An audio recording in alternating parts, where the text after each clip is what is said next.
The bank representative asked if I was sure about freezing the account, and for the first time in 28 years of motherhood, I didn't hesitate for a single second. My name is Elizabeth, and I raised Tommy alone after his father passed when he was 12. For 28 years, I poured everything into that boy. College tuition, down payment for his house, countless emergencies where money just appeared in his account with no questions asked. I thought I was being a good mother. I was really just teaching him that love meant never having results. The disrespect started small. Canceled dinners with last-minute excuses, forgotten birthdays that somehow became my fault for making him feel guilty. My calls going straight to voicemail for weeks, then getting a text saying he'd been busy. Then he married Leah 3 years ago, and suddenly I became the problem in every conversation. I wondered if her own mother had been pushed aside the same way, if this was just history repeating itself. Leah had opinions about everything: how I dressed, what I said when I visited. She had a way of smiling while delivering insults that made you question if you'd heard correctly. Tommy would just stand there, nodding along like she was reading gospel instead of slowly breaking down his mother's dignity. This December felt different from the moment I called about Christmas plans. Tommy's voice carried that familiar edge of irritation, like I was interrupting something important by existing, like my very need for connection was an inconvenience he couldn't understand. He told me they'd be spending Christmas with Leah's family in Vermont. Again. 3rd year running. When I mentioned the presents I'd already wrapped, sitting under my tree for weeks like patient soldiers waiting for deployment, he sighed, like I'd asked him to climb a mountain in dress shoes. But that wasn't the hardest part. The hardest part was remembering who he used to be. The little boy who would wake me up Christmas morning at 5 a.m., bouncing on my bed like a tiny hurricane of excitement. Who would insist we make pancakes shaped like snowmen and eat them while still in our pajamas? Who told me I was the best mom in the whole world and meant every single word? That boy had grown into a man who couldn't spare 5 minutes for the woman who had given him everything. Saturday afternoon, I drove to their house anyway, not to argue or guilt them, just to drop off the gifts and maybe see my son's face for 5 minutes before the holidays swallowed another year. The drive felt longer than usual, every red light giving me another chance to question what I was doing. Their neighborhood was picture perfect, all pristine lawns and expensive cars, the kind of place where people lived careful, neat lives behind tall fences. I parked in their driveway next to Leah's car with monthly payments automatically paid from our shared account. Leah answered the door in her expensive yoga outfit, the one I'd probably helped pay for through Tommy's credit card. Her smile was the kind you practice in mirrors, all teeth and no warmth. She looked genuinely surprised to see me, like I was a package that had been delivered to the wrong address. She called for Tommy, and he appeared looking genuinely annoyed that I'd shown up at his own home. The gifts felt heavy in my arms as I explained I just wanted to leave them, that I wasn't trying to impose or disrupt their plans. That's when he said it.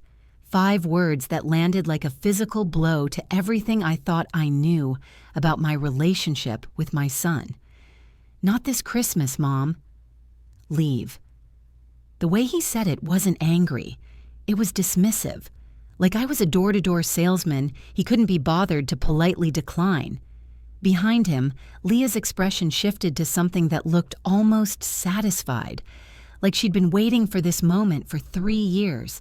I stood there holding wrapped presents that had taken me hours to choose, boxes that represented every small thing I knew might make them smile. Cold air bit into my wrists as the wrapping paper crackled in my arms.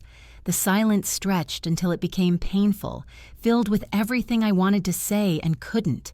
I smiled, set the gifts on their doorstep, told them I understood.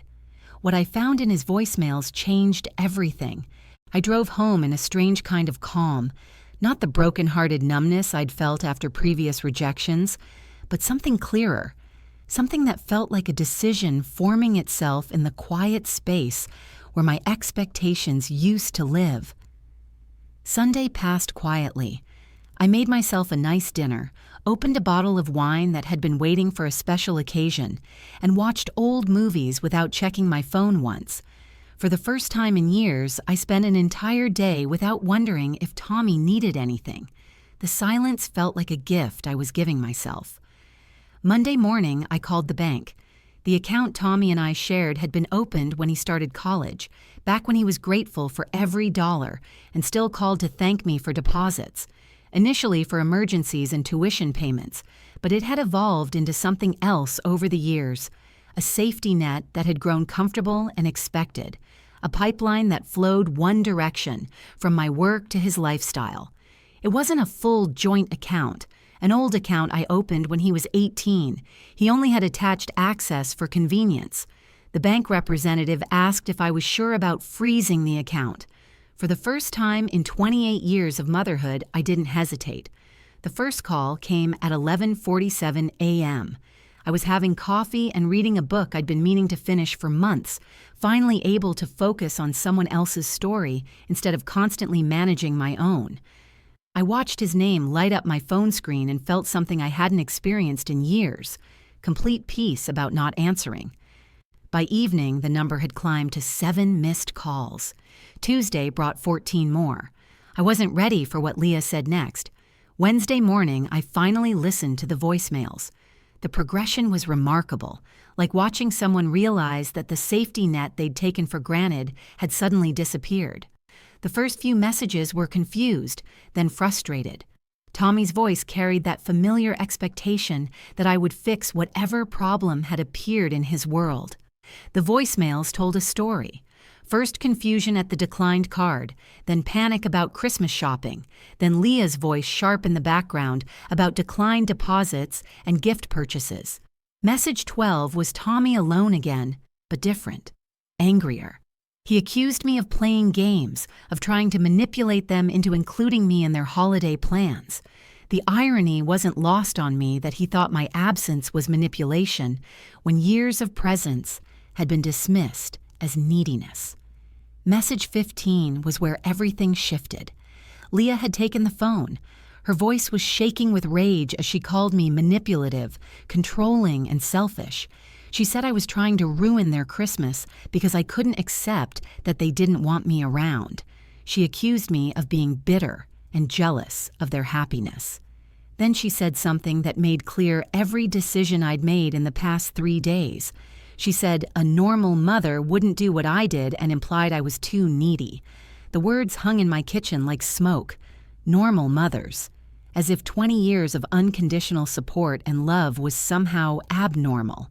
As if wanting to give Christmas gifts to your only child was desperate. As if establishing my own limits was the abnormal behavior in this equation. Message 16 was Tommy again, and this time his voice cracked with something that sounded almost like tears. He said he was sorry if they'd hurt my feelings, but that I was taking things too far. He promised they'd visit after New Year's if I just restored access to the account. The conditional apology felt exactly like every other conversation we'd had for the past 3 years. Sorry, but I love you, but we'll visit, but only if you give us what we want first. The final message made it all clear. Wednesday evening, my doorbell rang. Through the window, I saw Tommy standing alone on my porch, looking smaller than I remembered. His expensive car sat in my driveway, the same car whose monthly payments flowed automatically from our frozen account. I opened the door and invited him in. He followed me to the kitchen where I poured him coffee in the mug I'd bought him years ago, steam rising between us. The one that said, "World's Best Son" in faded letters. The irony of that message wasn't lost on either of us. He sat across from me at the same table where I'd spent countless mornings helping him with algebra homework, watching him grow from a confused 12-year-old who needed my help with everything into someone I barely recognized. His hands wrapped around the mug like he was trying to hold on to something familiar, something that reminded him of who he used to be. His apology was careful and practiced, like he'd rehearsed it during the drive over. He acknowledged that they'd been distant lately, that maybe they should have handled Christmas planning differently. But underneath the words, I heard the same payment I'd been accepting for years. his minimal effort in exchange for my unlimited resources. When he finished talking, I reached across the table and covered his hand with mine. I told him I loved him more than my own life, that nothing would ever change that truth, that he was my heart walking around outside my body and always would be. Then I told him the account would remain frozen for now. His face went through several expressions before settling on disbelief.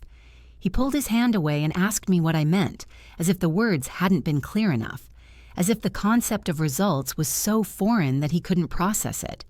I explained that for 28 years, I'd been teaching him that love meant never having results, that my role in his life was to provide support without expecting basic respect in return, that I'd confused being a good mother with being a doormat, and in doing so, I'd failed to teach him how to value the people who loved him. He started to argue, but I held up my hand. I told him that when he was ready to have a relationship with me that included genuine respect and consideration, I would be here. That when he could visit my home without making me feel like an unwelcome burden, my door would be open. That when he could acknowledge my feelings without immediately defending his own behavior, we could rebuild what we'd lost. But the days of financing a lifestyle for someone who couldn't be bothered to treat me with basic kindness were over. He didn't say another word. I watched from the window as he sat in his car. The engine idled for a moment. Then he drove away. The next morning was Christmas Eve. My phone stayed silent. I made myself a beautiful dinner, Rosemary filling the kitchen, opened a bottle of wine I'd been saving for a special occasion, and watched the snow fall through my kitchen window. The cork came out with a satisfying pop that echoed through my quiet house, like a small celebration of my newfound peace. For the first time in 3 years, I wasn't spending Christmas wondering if I was welcome in my own son's life. Friday morning brought one final message. Tommy's voice was different this time, vulnerable, like the little boy afraid of thunderstorms. "Mom, could we have coffee after the holidays? Just us. I've been thinking about what you said. No mention of money, no conditions, just a son asking to see his mother." When he came the following week, he sat in the same kitchen chair, but everything was different. He looked at me like he was seeing me for the first time in years, not as a resource to be managed, but as a person deserving of consideration. We talked for 2 hours about everything and nothing, the conversation flowing like it used to when he was younger, and still believed his mother was wise. He apologized again, but this time it was different. This time he didn't follow it with conditions or excuses. He just said he was sorry for forgetting that I was human, for treating me like an obligation instead of a gift. He didn't ask about the account that day, or the next week, or even the month after that. Instead, he started asking about my life, my book club, my volunteer work at the library, the small daily details he'd been too busy to notice for years. He wanted to know who I was when I wasn't being his mother, and that question meant more to me than any amount of money ever could. The account is still frozen. Tommy has found other ways to manage his finances, ways that don't involve treating his mother like a personal bank with no expectations of respect. Last Sunday, he called just to see how I was doing, not because he needed anything, but because he'd realized that maybe he wanted his mother in his life more than he wanted her money. Leah sends polite cards now, signed with both their names. They're not warm, but they're respectful, and sometimes that's enough. I still buy Tommy Christmas presents, and now he buys them for me too. Small things that show he's been paying attention to who I am as a person, not just what I can provide. The best gift, though, was something I gave myself, the understanding that love without boundaries isn't really love at all. It's helping too much. And sometimes the most loving thing you can do is teach someone that you matter too. Would you have done the same thing if your own child forgot you were human?